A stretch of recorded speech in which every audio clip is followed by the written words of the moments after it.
Good evening students. Now unit 4 का ही second part है human rights. तो ह्यूमन राइट्स पे इम्पॉर्टेंट हमें 7 इम्पॉर्टेंट ह्यूमन राइट्स लिखने हैं। ये फंडामेंटल राइट्स हैं।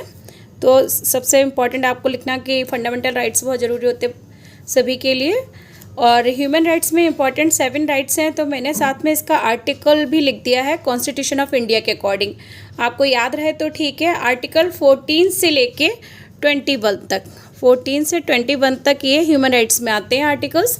तो right to life and liberty, ठीक है। फर्स्ट हमारा ह्यूमन राइट्स है right to life and liberty, article 21 of constitution of India, ठीक है। मैंने तो सिंपल फर्स्ट आर्टिकल्स लिखे हैं, एक एक मतलब सभी ह्यूमन राइट्स के बारे में डिस्कस किया। आप इसके डिटेलिंग में भी डिस्कस कर सकते हैं, राइट टू लाइफ को, लिबर्टी को। फिर राइट टू इक्वालिटी, थर्ड है फ्रीडम ऑफ मूवमेंट, हम कहीं से इधर से उधर कहीं भी इंडिया के अंदर कहीं भी रह सकते हैं किसी भी प्लेस में। Freedom of speech and expressions, fourth point है। नेक्स्ट है राइट टू असेंबली पीसफुली, हम पीसफुली कहीं भी असेंबल हो सकते हैं। तो आर्टिकल 19(1) का बी पार्ट है।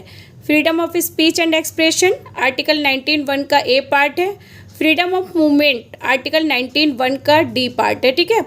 And right of equality article 14 है। तो right to life and liberty first, second है right to equality, third freedom of movement, fourth है freedom of speech and expression, right to assembly peacefully. इसको आप detailing में अगर ज़्यादा लंबा क्वेश्चन आए तो आप इसको एक्सप्रेस कर सकते हैं। नेक्स्ट है राइट टू एजुकेशन। अब right to compulsory education for children, ये भी इसमें ऐड हो गया। Right to compulsory education for children, compulsory education for children, ये आर्टिकल 45 में आया है। Equality and equal protection before law and no discrimination on the basis of any ground such as race, colour, sex, language, religion extra. ये सब हमें 7 ये पढ़ने हैं ह्यूमन राइट्स के अंतर्गत। थैंक यू बच्चों, गुड लक, टेक केयर। ये पार्ट 2 हो गया। मैं कोशिश करूँगी इसके मोर ओवर पार्ट्स बना दूँ।